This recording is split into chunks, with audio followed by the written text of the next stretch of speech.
Ya, sehingga ke depan dalam hal ini tahun 2026 kami akan meningkatkan penerbitan SPN SPNS dengan tenor di bawah 1 tahun, termasuk kami sudah mulai melengkapi tenornya.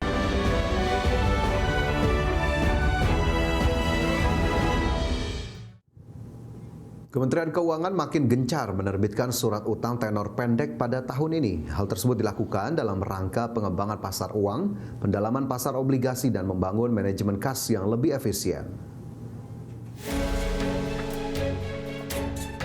Kementerian Keuangan bakal makin gencar menerbitkan surat utang tenor pendek pada 2026. Direktur Jenderal Pengelolaan Pembiayaan dan Risiko Kemenku Suminto mengungkapkan, surat utang tenor pendek atau di bawah 1 tahun disebut dengan Surat Pemendaharaan Negara alias SPN. Suminto menjelaskan, penerbitan SPN yang makin gencar itu dilakukan dalam rangka pengembangan pasar uang, pendalaman pasar obligasi, dan membangun manajemen kas yang lebih efisien. Ya, sehingga ke depan dalam hal ini tahun 2026 kami akan meningkatkan penerbitan SPN SPNS dengan tenor di bawah 1 tahun, termasuk kami sudah mulai melengkapi tenornya sejak kuartal 4 2025. Suminto menjelaskan, sejak akhir tahun 2025, Kementerian Keuangan bahkan telah melengkapi tenor SPN yang diterbitkan mulai dari 1 bulan, 3 bulan, 6 bulan, 9 bulan, dan 12 bulan. Tim Liputan IDX Channel.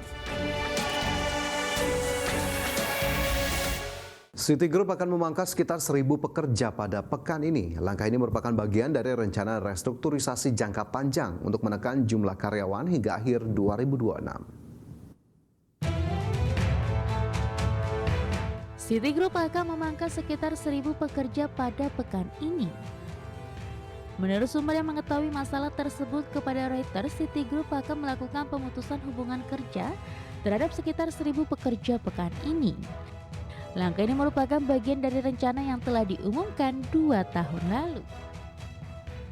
PHK ini dilakukan untuk mengurangi total jumlah karyawan sebanyak 20.000 orang pada akhir 2026, sehingga 31 Januari 2024 bank berbasis di New York ini memiliki sekitar 229.000 karyawan tetap. Citigroup tidak mengungkapkan jumlah PHK secara resmi, namun terdapat pernyataan perusahaan menyebut akan terus mengurangi jumlah karyawan pada tahun 2026 sesuai kebutuhan bisnis. CEO Citigroup John Fraser yang menjabat sejak 2021 terus melakukan perombakan perusahaan. Strategi ini mencakup upaya meningkatkan pendapatan, merampingkan operasi, serta memperbaiki tata kelola data dan manajemen risiko. Restrukturisasi juga memicu perubahan di unit kekayaan dan teknologi serta pergeseran posisi eksekutif. Citigroup dijadwalkan melaporkan hasil keuangan kuartal keempat pada hari Rabu 14 Januari 2026 dengan Bloomberg menjadi media pertama yang melaporkan rencana PHK ini. Berbagai sumber, IDX Channel. Pemirsa, kasus suap yang melibatkan pejabat di Direktorat Pajak tidak hanya menurunkan kredibilitas lembaga, tetapi juga membuat masyarakat semakin malas untuk membayar pajak. Dalam laporan Public Trust in Tax 2025 Asia and Beyond dari The Association of Chartered Certified Accountants, sebanyak 81% responden Indonesia menyatakan korupsi merupakan faktor utama yang memengaruhi sikap mereka terhadap pajak.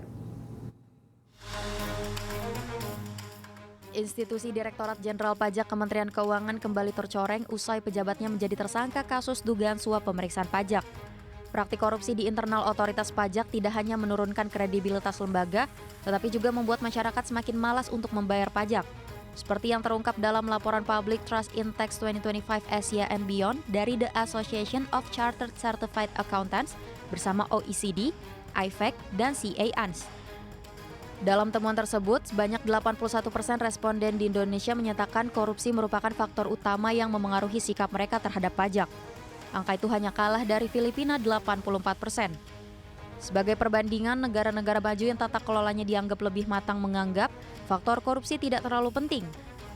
Di Selandia Baru misalnya, hanya 33% responden yang menganggap korupsi sebagai faktor utama yang memengaruhi kepatuhan pajak mereka, sementara di Australia angkanya tercatat 34%. Sebanyak 36% responden Indonesia juga membenarkan tindakan mengelak pajak, dengan alasan uang pajak tidak dibelanjakan dengan baik.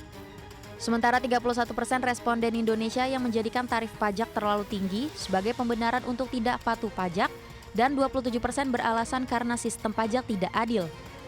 Sebelumnya KPK menetapkan 5 orang tersangka kasus dugaan suap pemeriksaan pajak PT Wanatiara Persada, perusahaan yang bergerak di bidang pengelolaan nikel di Maluku Utara. 3 orang diantaranya merupakan pejabat kantor pelayanan pajak Pratama Jakarta Utara, yakni Kepala KPP Madya Jakarta Utara Dwi Budi Iswahyu, Kepala Seksi Pengawas dan Konsultasi KPP Madya Jakarta Utara Agus Syaifuddin, tim penilai di KPP Madya Jakarta Utara Askop Bahtiar. Sementara 2 orang lainnya yakni konsultan pajak PT Wanatiara Persada Abdul Kadim Sahbudin dan staf PT Wanatiara Persada Edi Yulianto. Menteri Keuangan Purbaya Yudisadewa menyebut kasus korupsi yang menjerat pejabat pajak merupakan syok terapi di lingkungan Direktorat Jenderal Pajak dan menghormati proses hukum yang berlaku. Jakarta, Tim Liputan IDX Channel.